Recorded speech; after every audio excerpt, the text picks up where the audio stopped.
Hello, मी पल्लवी. तर thumbnail पाहून तुम्हाला कळलं असेल, आज आपल्याला करायचा होता बेलाचा मुरब्बा.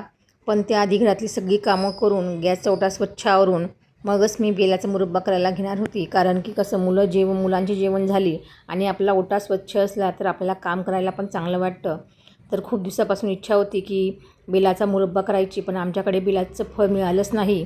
म्हणून मी आईला सांगितलं होतं, तर आईनेही माझ्यासाठी फळ पाठवलं बेलाचं. आणि तेही 3च पाठवले होते. त्यातलं एक खराब निघालं आणि ही 2 होते ते खूप छान निघाले होते. तर हे बेलाचं फळ जे आहे ते फोडून घ्यायचं आणि त्यातल्या बिया काढून घ्यायच्या.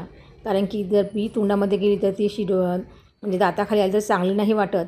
आणि दुसरी महत्त्वाची गोष्ट, तुम्हाला बेल म्हणजे काय, तर आपण जे महादेवाला बेलपान वाहतो त्यालाच हे असं फळ लागतं, त्यालाच बेलफळ असं म्हणतात. तर हे असं सगळं काढून घेतल्यानंतर जेवढा गर असेल तेवढाच तुम्ही त्यामध्ये गूळ टाकू शकता. तुम्हाला हवी तर तुम्ही साखरही टाकू शकता. आणि छानपैकी हे एकत्र झाल्यानंतर गॅसवर ठेवून द्यायचं आणि सारखं सारखं हलवत राहावं लागतं. तर मी गॅसवर ठेवलं आणि मला माहिती नव्हतं की तितक्या लवकर होऊन जाईल. नुसतं गॅसवर ठेवलं आणि समोर पासपोर्ट काढायला गेली तर येऊन बघते तर काय, माझा जो मुरब्बा आहे तो खाली बराचसा लागला होता. पण एवढं बरं की तो जळला नाही, त्यामुळे तो खाण्यासाठी एकदम योग्य झाला होता. तर असं सारखं सारखं जर हलवत तुम्ही राहिला तर तुमचा मुरब्बा पण छान आणि मस्त होतो आणि त्याचा कलर पण खूप छान असतो.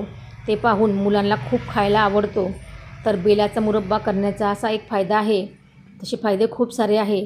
सगळ्यात महत्त्वाचा फायदा म्हणजे आपल्या मुलांचं आरोग्य खूप चांगलं राहतं आणि उन्हाळ्यामध्ये जे आपल्या पोटामध्ये जी जळजळ होते किंवा खरफट ढेकर येतात तेही खूप कमी होतात.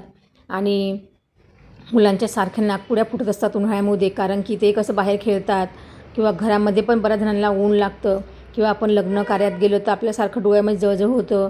तर हे सगळे जे त्रास आहे हे सगळे या बेलाचा मुरब्बा खाल्ल्या तर कमी होतात. तर तुम्हीही असा बेलाचा मुरब्बा नक्की ट्राय करून बघा आणि तुमच्या मुलांना नक्की द्या. कारण हा खूप हेल्दी असतो आणि सारखं सारखं काय गोळ्या घ्यायच्या. कारण आपण आपल्या मुलांना जेवढं हेल्दी ठेवू तेवढं त्यांचं आरोग्य आणि त्यांचं जे म्हणजे शरीराची जी रचना आहे ती खूप चांगली राहते.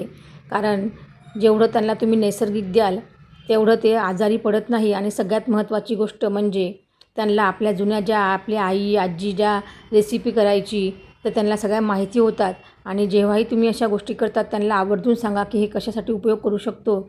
आणि आज मी माझे केस धुतले होते, ते सारखे खूप ओले होते, त्यामुळे सारखे सारखे चेहऱ्यावर यायचे आणि मी केस बांधूही शकत नाही. कारण की केस जर बांधले तर माझं खूप डोकं दुखतं आणि मोकळे सोडले तर मला कामही सुचत नाही. तर असा हा आपला मुरब्बा रेडी झाला आहे आणि खरंच तुम्ही नक्की ट्राय करून बघा. माझ्या चॅनलवर तुम्हाला अशा बाळांसाठी म्हणजे मुलांसाठी हेल्दी आणि कामाच्याच रेसिपी मिळतात किंवा माझे तुम्हाला ब्लॉगही माहिती असतील की मी मुलांच्या आरोग्यासाठी खूप प्रयत्न करत असते. कारण की मला असं वाटतं की आपल्याला जेवढं माहिती आहे तेवढं आपल्या सगळ्या मुलांना आपण देऊ शकलो पाहिजे. कारण की त्यांचंही आरोग्य ते स्वतः जपू शकतात.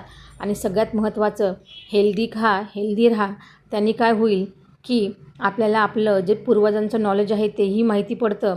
आणि सगळ्यात महत्त्वाची गोष्ट, आपण आपलं आरोग्य स्वतः सांभाळू शकतो. त्यामुळे हा माझा बेलाचा मुरब्बा आता रेडी झाला आहे. तुम्हीही नक्की ट्राय करा. आणि या उन्हाळ्यात नाही जमला तर पुढच्या उन्हाळ्यामध्ये नक्की ट्राय करून खा. 1 चमचा बेलाचा मुरब्बा आणि तुमचं सगळं उन्हापासून संरक्षण होते.